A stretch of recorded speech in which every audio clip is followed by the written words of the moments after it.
کرتی ہے, بیٹی گھر کے لیے زینت ہوا کرتی ہے. اس شخص نے اپنی بیٹی کی شادی کرا دی اور شادی ہونے کے بعد 4 لڑکے تھے. جب جائیداد تقسیم کرنے کی باری آئی, چاروں لڑکوں میں انہوں نے جائیداد کو تقسیم کر دیا, بیٹی کو کچھ نہیں دیا.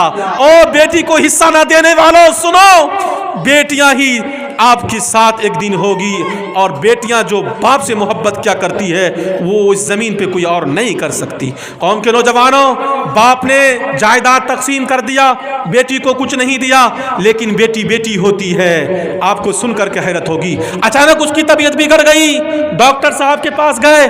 جانے کے بعد ڈاکٹر صاحب نے جب چیک کیا, کہا کہ آپ کے گردے فیل ہو چکے ہیں, آپ زندگی کے آخری لمحات میں گزر رہے ہیں. کہا ڈاکٹر صاحب میرے پاس بڑے پیسے ہیں, آپ میرے گردے کا انتظام کر دیجئے, آپ کو جتنا پیسہ چاہیے میں پیسے سے آپ کو تول دوں گا, لیکن آپ میرے گردے کا انتظام کیجئے.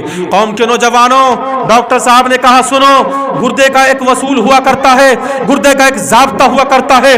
گردہ اپنے لوگوں کا کام کیا کرتا ہے, آپ کے اگر لڑکے ہیں اگر وہ گردہ دے دے تو آپ زندگی کے لمحات کچھ اور گزار سکتے ہیں. کہا 4 لڑکے ہیں, جائیداد تقسیم کرنے کی باری آئی, میں نے چاروں لڑکوں میں جائیداد کو تقسیم کر دیا. ایک بیٹی تھی, میں نے اس کو کچھ حصہ نہیں دیا. لیکن قوم کے نوجوان ساتھیوں بزرگوں, بیٹے کو جیسے بلاتے ہیں, بلانے کے بعد پوچھتے ہیں بیٹا میں زندگی اور موت سے لڑ رہا ہوں, مجھے گردے کی ضرورت ہے, آپ مجھے گردہ دے دو. بڑا لڑکا تھا, اس سے کہا بیٹا مجھے گردہ دے دو.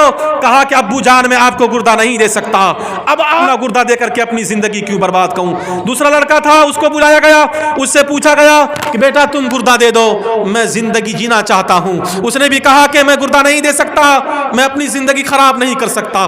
تیسرا لڑکا تھا, اس نے بھی کہا کہ میں بھی گردہ نہیں دے سکتا. جو آخری لڑکا تھا اس سے کہا گیا, اس نے بھی کہا کہ میں بھی گردہ نہیں دے سکتا. اور قوم کے نوجوانوں, جس بیٹی کو وہ بوجھ سمجھ رہا تھا سے ہی سنا میرے باپ ہاسپٹل میں ایڈمٹ ہے اور اس کو گردے کی ضرورت ہے, میرے بھائیوں نے گردہ دینے سے انکار کر دیا ہے.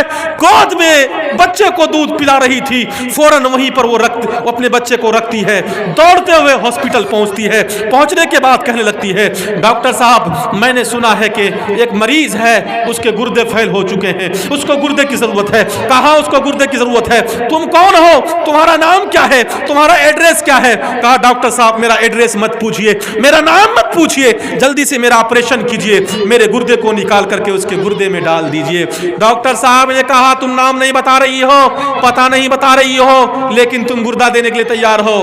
ڈاکٹر صاحب نے کہا ٹھیک ہے, میں تیرا گردہ نکال کر کے اس مریض کے گردے میں ڈالوں گا.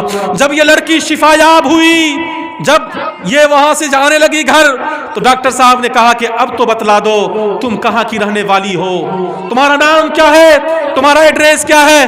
کہا ڈاکٹر صاحب میں اپنا نام نہیں بتلا سکتی, میں اپنا ایڈریس نہیں بتلا سکتی, اتنا تو میں ضرور کر سکتی ہوں, ایک کاغذ قلم دیجئے, اس پر میں کچھ لکھوں گی, امانت کے طور پر آپ اس کو رکھیے گا, آپ اس کو یہ خط آپ کسی کو نہیں دیجئے گا, اگر وہ مریض میرے بارے میں کچھ پوچھے تب آپ یہ خط اس کو دیجئے گا.